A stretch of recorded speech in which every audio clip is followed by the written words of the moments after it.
Foster care in Illinois has a long list of issues. No one knows that better than Miss Whitney Holt. Jail for some of us would have been better. At 3 years old, her mother went to prison. Holt went into the foster system. She was sent to live with her aunt, which is where the issues quickly began. In my foster home, I had 3 male cousins, and from the time I was 5 until I left, I was molested and raped. She didn't leave until she was 15 years old. Even though she left, more abuse awaited her. At 16, DCFS transferred her into Rock River Academy in Rockford. The facility was supposed to provide short-term therapeutic assistance for her depression and anger issues that developed at her previous homes. It just became horrible. There was riots. Fights between girls were common, and police were often called for children who tried to run away. Holt says she was told she would only spend a year at the academy. That didn't happen.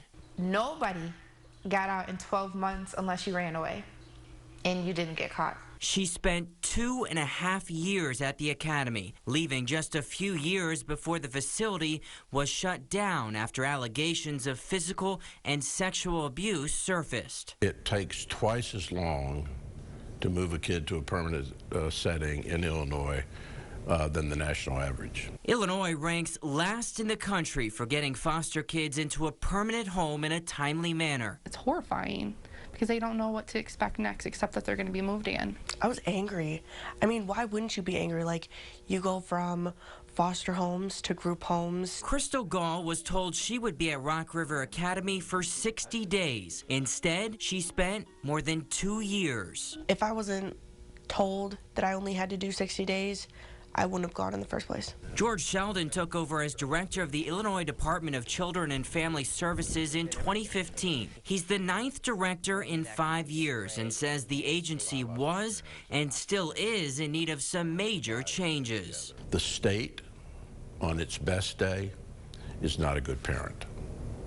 Kids need to be in homes. One way DCFS is trying to keep kids in homes and out of group facilities is through a pilot program called Therapeutic Foster Care. Just recently, Lutheran Social Services in Rockford was chosen as one of the grant recipients. Getting children out of residential homes and into family homes is better for them. They're more successful. The focus of the program is on kids who struggle and typically are sent to places like Rock River Academy. The 13 adults who are in the program aren't psychologists, but they do receive extensive training to be a foster parent for the children. Spider-Man battles Venom and Sandman. Andrea and Jonathan Burney are 2 of those parents. They already have a busy household with 4 biological kids. Soon their house will become a little more crowded. There is a fear of the unknown because we don't know which child will get. What baggage are they going to bring with them that we're going to have to help them unpack? A child will be placed in the Burneys home for 6 to 9 months before moving into a permanent home. The Burneys will be paid more than regular foster parents